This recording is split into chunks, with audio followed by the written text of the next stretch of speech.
Oi gente, eu sou o Marco Gomes e esse vai ser o meu adendo para um vídeo excelente que o Pirula fez, comentando sobre uma afirmação do Caio Coppola sobre a palavra mulato e sobre todo um contexto racial, que eu acho que é muito interessante. Então fica aí o meu adendo pro vídeo do Pirula. Nem sei se deveria chamar adendo, né? Talvez uma vídeo-resposta, mas é só porque ele chamou o vídeo dele posterior de adendo, então uma brincadeira com isso.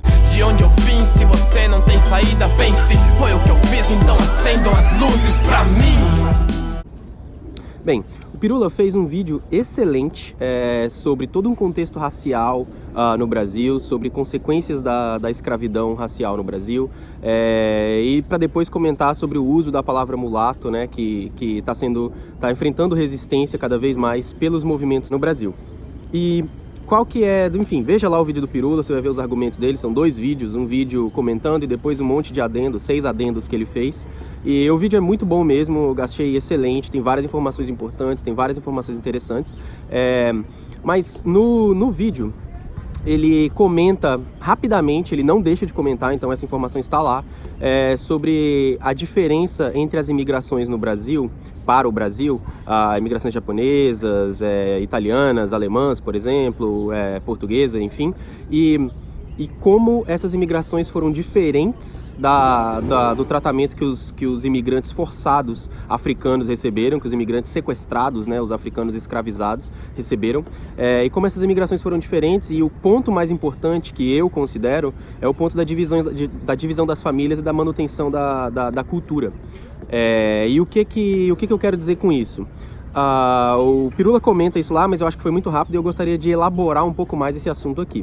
Muita gente, frequentemente, diz que os japoneses chegaram no Brasil pobres, sem nada, e olha aí, a comunidade japonesa é muito rica e colabora muito para a cultura brasileira e etc, o que é verdade. Cultura italiana, a mesma coisa, os imigrantes italianos, entre outros tantos aí. Alemães também, mais no sul do Brasil, mas também em outros lugares. São Paulo também tem, enfim, todos os lugares do Brasil vão ter imigrações de diferentes lugares, né, holandeses, no Nordeste, etc.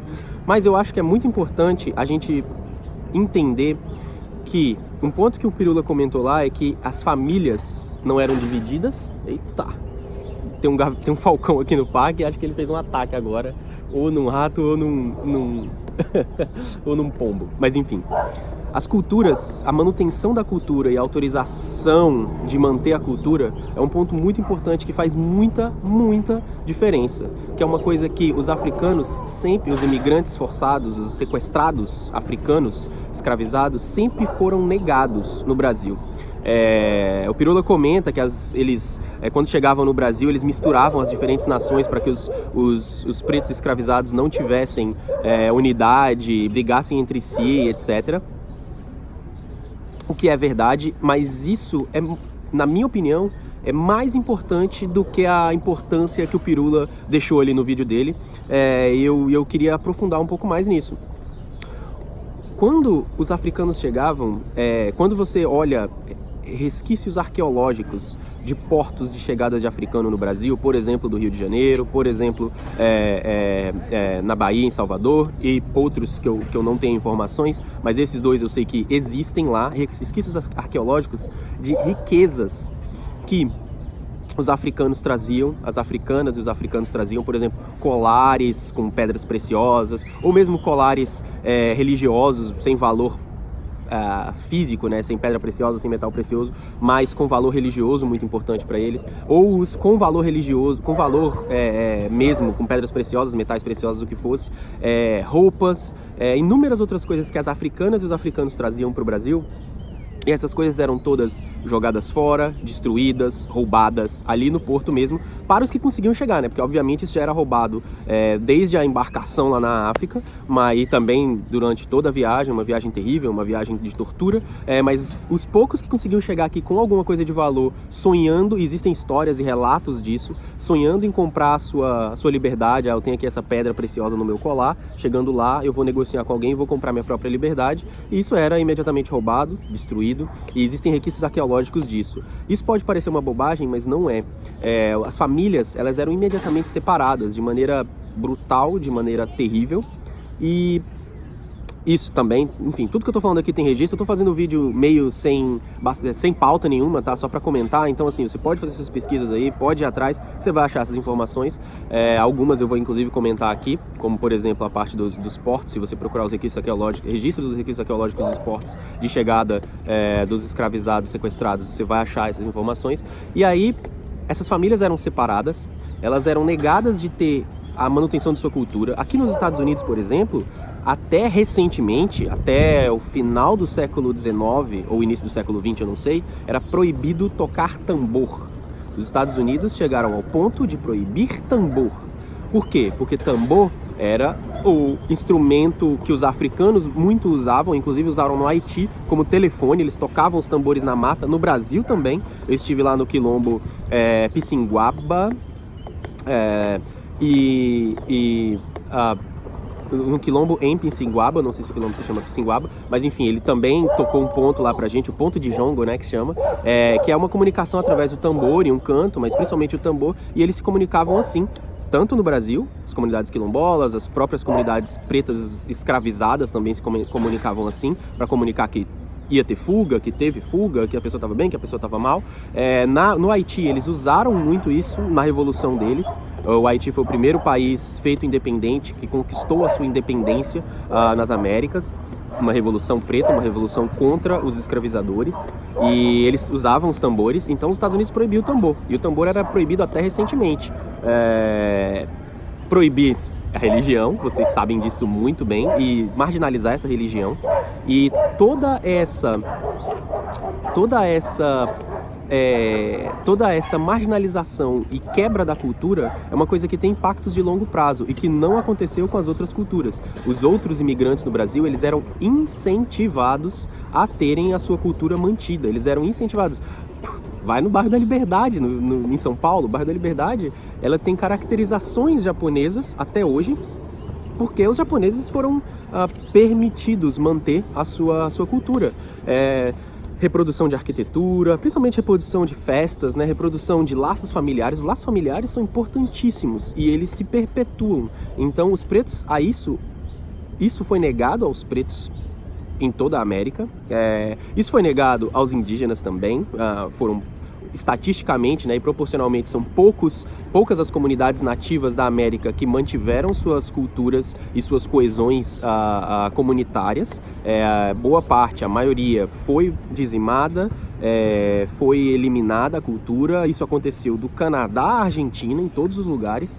Então, inclusive Estados Unidos e Brasil e América Latina inteira. Então é muito importante que a gente entenda a gravidade de você negar uma cultura a um povo e como isso se perpetua. Isso não acabou.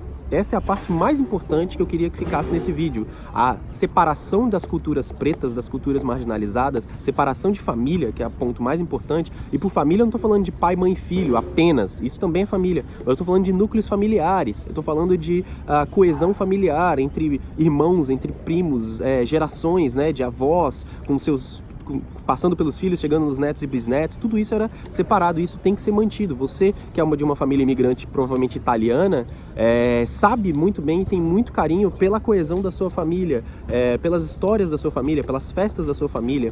Isso é uma coisa que foi negada aos pretos durante muito tempo e é negado até hoje. E o que eu quero dizer com é negado até hoje? Não estou dizendo que a gente separa as famílias pretas como sociedade de propósito, mas existem inúmeros mecanismos para separar e para gerar divisão dentro das comunidades. Por exemplo, a guerra às drogas. Sim, a guerra às drogas foi fortalecida. A guerra às drogas, como a gente conhece hoje, foi inventada na presidência do Nixon, pelo Nixon e por seus secretários, para dividir as comunidades pretas e as comunidades hippies que estavam sendo oposição a ele, principalmente na questão da guerra do Vietnã. O Nixon inventou a guerra às drogas, que destruiu as comunidades e inundou as comunidades pretas, principalmente os bairros pretos nos Estados Unidos, inundou eles com drogas. Existem inúmeros registros do FBI comprando drogas na América Latina e fazendo o que com essas drogas? Injetando nas comunidades pretas. Existem inúmeros registros das forças, a CIA comprando drogas na América Latina e depois o FBI distribuindo, né, injetando isso de maneira enfim, criminosa nas comunidades pretas, para dividir as comunidades pretas. Isso existe registro histórico do secretário do Nixon falando isso, registro assim incontestável. Existem cartas e documentos dos oficiais dos Estados Unidos, CIA, FBI, falando exatamente sobre como a guerra às drogas foi usada para dividir as comunidades pretas e combater os movimentos de direitos civis, os movimentos dos Panteras Negras. Todos eles foram combatidos usando esse tipo de artifício, que é o que? Você divide a comunidade internamente. Tentaram fazer isso com Martin Luther King várias vezes. Você divide a comunidade internamente e depois de dividir a comunidade, você consegue manipular eles mais facilmente, prender. Guerra às drogas gera encarceramento em massa. Encarceramento em massa que, inclusive, é um recurso muito, muito usado no Brasil. O Brasil tem 700 mil, 800 mil presos e mais de um terço desses presos nunca foi julgado. Veja bem, o Brasil tem mais de um terço das pessoas encarceradas que nunca estiveram em frente a um juiz pelo crime pelo qual elas estão presas. Elas estão presas sem julgamento, e aí a esperança é que elas sejam julgadas um dia, e aí isso gera um encarceramento em massa. Imagina isso, imagina os direitos humanos de uma pessoa estar presa sem ter sido julgada. E não é uma, centenas, literalmente centenas de milhares de pessoas no Brasil. A maioria dessas pessoas pretas e pobres, porque, enfim, o poder descobriu que se você não pode marginalizar as pessoas pela cor, e isso está na declaração do secretário do Nixon, se você não pode marginalizar as pessoas mais pela cor por conta de problemas legais e de relações públicas, você marginaliza elas através de associações pelo que elas fazem. Drogas, por exemplo, inunda as comunidades com drogas e vai lá e prende elas pelas drogas. Se você não inunda, você gera mecanismos que permitam que eles usem drogas ilegais, você criminaliza essas drogas, você criminaliza as atitudes deles e com isso você consegue gerar a divisão social que você quer. Isso foi feito não só pelo Nixon nos anos 70 nos Estados Unidos, mas também no Brasil. O Brasil já foi crime jogar capoeira, já foi crime fumar maconha, é crime, né? Não, hoje não é crime fumar maconha, mas é crime todas as coisas em volta da maconha, mas já foi crime fumar maconha, já foi crime tocar samba. O samba já foi crime no Brasil. E não faz muito tempo. Se você pesquisar aí, você vai ver. Por quê? Porque eles não podiam criminalizar, depois da abolição da escravatura legal lá, assinada num papel, depois dessa abolição legal, que não foi exatamente uma abolição bem feita, mas depois dessa abolição da escravidão ser tornada ilegal, eles não podiam, e do racismo também ser tornado ilegal, eles não podiam mais criminalizar a pessoa pela cor da pele dela. Isso no Brasil, final do século XIX e tal. Então, o que foi feito? Eles criminalizaram as coisas que os pretos faziam. Os pretos faziam samba, criminaliza o samba, e o samba já foi crime no Brasil. Pessoas já foram presas por tocar samba na praça. Era proibido tocar samba, era proibido fazer reuniões de 4 ou 5 pessoas para tocar um samba. Se as pessoas eram pegas com instrumentos, sinal de que elas estavam tocando samba, elas eram presas. É como ser pego com baseado hoje, e aí a polícia diz que você é traficante porque você tem 2 baseados, então você vai vender 1. Existe isso, muito. É proibido jogar capoeira, porque você vai jogar capoeira pra quê? Você vai bater em alguém? Esse tipo de argumento era usado. Tornou-se proibido fumar maconha. E criou essa criminalização em volta da maconha. O Rio de Janeiro, salvo engano, o Rio de Janeiro foi o primeiro lugar no mundo a proibir legalmente a maconha, que era o fumo do pango, se eu não me engano. Primeiro lugar no mundo foi o Rio de Janeiro. Por quê? Porque maconha, na época, era hábito dos escravizados e dos recém-libertos. Se era hábito deles, vamos tornar crime para que a gente possa prendê-los em massa. Então, essa prisão em massa gera uma divisão nas famílias. Boa parte Imagina, você tem um terço dos presidiários do Brasil nunca foi julgado. Maioria homens, maioria pretos, maioria pobres. Na parte pobres, basicamente quase todos, né? E pretos e homens também, a grande maioria. E o que aconteceu com essas famílias lá na favela, lá nas comunidades pobres, lá na periferia? Essas famílias estão divididas. Então existem inúmeros recursos para dividir essas famílias. Esses recursos são usados até hoje, são usados nos Estados Unidos, são usados aqui nos Estados Unidos, são usados pelo poder também no Brasil e em várias outras comunidades para poder dividir as famílias. E essa divisão de famílias é a coisa que, na minha opinião, é o mais impactante para que as comunidades pretas não se desenvolvam como os outros imigrantes, como italianos se desenvolveram no Brasil, como alemães se desenvolveram no Brasil, como japoneses se desenvolveram no Brasil, por exemplo. Nunca foi negado a um japonês que ele tocasse a música dele, da terra, né, dos ancestrais dele, ou da terra de onde ele veio, se ele for um migrante direto. Nunca foi negado aos italianos que eles fizessem qualquer coisa, que eles tocassem as músicas deles, que eles fizessem as comidas deles, que eles professassem a religião deles. Nunca foi negado aos japoneses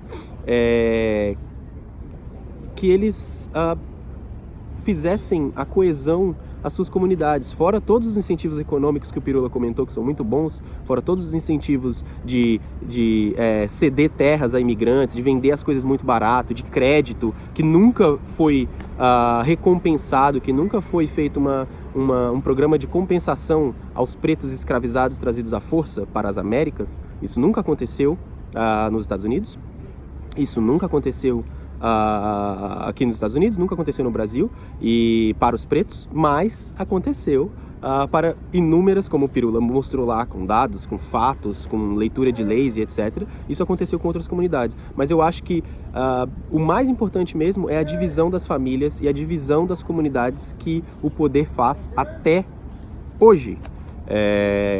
Que os controladores, os racistas controladores da sociedade, que os racistas que querem manter o status quo e manter a estrutura de poder, os interessados em manter a estrutura de poder, fazem até hoje, com guerra às drogas, com criminalização, proposta de criminalização de funk. Cara, não tem, sei lá, 3 anos, 4 anos, não tem isso que teve proposta de criminalizar o funk, a música funk. Propuseram no Rio de Janeiro, não sei se foi na esfera estadual ou na esfera federal, mas propuseram criminalizar produzir funk. Cara, como que alguém consegue propor isso e ter apoio? Tinha apoio das pessoas, tipo, não foi um cara e ele foi calado imediatamente, não. Tinha inúmeras pessoas apoiando essa ideia imbecil, ancestral e inócua para poder resolver um problema. Não ia resolver o problema, como não resolveu o problema criminalizar o samba.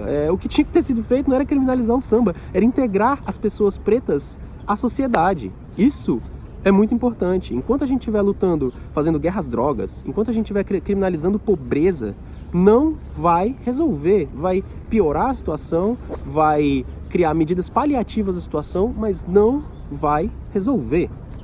Por exemplo, resolveu para os japoneses no Brasil. Os japoneses estavam pobres, os italianos estavam passando fome na Europa. Italianos estavam passando fome, se enfiaram no navio voluntariamente, vieram para cá voluntariamente, os pretos vieram sequestrados, vieram para cá, chegaram aqui, como eles tiveram apoio do Estado, tiveram apoio da sociedade brasileira, foram bem recebidos, tiveram crédito, trabalharam pra caralho, isso é importante. Eles realmente, os imigrantes japoneses, os imigrantes italianos, os imigrantes alemães e todos os outros, né, que foram pro Brasil, trabalharam muito, mas eles trabalharam muito num cenário que trazia uma estrutura para eles, que dava apoio de crédito, que dava apoio de terras, que dava apoio com leis, que dava apoio com sejam bem-vindos. Isso nunca aconteceu. Vejam só, os italianos estavam passando fome na Itália, chegaram no Brasil, em vários anos de muito trabalho e sendo bem recebidos e com as políticas públicas certas, eles conseguiram eliminar o problema que eles tinham, que era a pobreza extrema, que era a fome, que era a extrema violência. Isso não aconteceu com os pretos. Por quê? Porque os pretos não tiveram os mesmos acessos, não tiveram as mesmas oportunidades. Bem, esse vídeo já está com quase 20 minutos. Eu queria falar para vocês um pouco agora sobre a palavra preto, né, que eu tenho falado sempre aqui, porque, enfim, vocês sabem, eu tô em Nova York, eu tô num parque, tem pessoas aqui passando em volta de mim e tal, e muita gente às vezes fica incomodada com eu falar a palavra preto e não falar a palavra com N. A palavra com N é o palavrão, isso já me foi dito mais de uma vez por nativos americanos dos Estados Unidos. Se você vê o vídeo do amigo gringo sobre o pior palavrão em inglês, ele vai falar isso também, ele vai confirmar que a palavra com N é o pior palavrão da língua inglesa nos Estados Unidos. O pior palavrão da língua inglesa nos Estados Unidos é a palavra com N, que eu nem vou repetir aqui, por isso que eu não falo ela, porque mesmo em português, alguém passando aqui pode ouvir ela, mesmo me ouvindo falar português, a palavra com N, ela soa muito próxima em português e inglês, porque tem a mesma origem e tal. E aí isso poderia me causar problemas terríveis, eu poderia ser muito mal visto, poderia ser xingado, poderia ser hostilizado, com razão, porque a palavra com N é uma coisa usada por racistas aqui para ofender até hoje, e por isso evita-se falar. Tem rappers que falam, tem pessoas da comunidade preta que falam, mas mesmo dentro da comunidade preta tem gente que fala que não usa a palavra e não pode falar. Então eu evito falar por isso eu usei a palavra preto todas as vezes, e mesmo em português eu acho que eu prefiro, mesmo quando estou no Brasil, eu prefiro usar a palavra preto, porque eu acho ela mais apropriada e que eu acho que ela não tem a carga negativa que a palavra com N tem. Então é por isso que eu uso a palavra com N sempre. Entendam aí. Se você é uma pessoa preta e se ofende quando eu falo isso, por favor, vamos conversar, por favor, me entenda. Eu estou num ambiente que eu não posso usar essa palavra, literalmente, aqui, nesse momento, ao ar livre e tal, com as pessoas pretas passando em volta de mim, eu não posso usar essa palavra, seria um desrespeito absurdo e eu não vou fazer isso. Mas se você acha que eu deveria parar de falar em contexto em português, vamos trocar uma ideia, quem sabe a gente chega num meio termo aí. Me explique os seus motivos e eu adoraria mudar de opinião se assim for o mais produtivo para todos nós. Muito obrigado. O adendo ficou quase com um pirula de duração, ficou com meio pirula de duração. Espero que vocês tenham curtido, um vídeo um pouco fora aí do padrão do canal do 140 MBA, mais um vídeo fora do padrão, talvez todos os vídeos do 140 MBA agora serão fora do padrão, mas valeu, falou, até a próxima. Olha lá o falcão do parque sobrevoando bem a área dos cães. A área dos cães está aqui, ó. E ele tava que rodava bem em cima da área dos cães. Tá querendo pegar um chihuahua, gavião?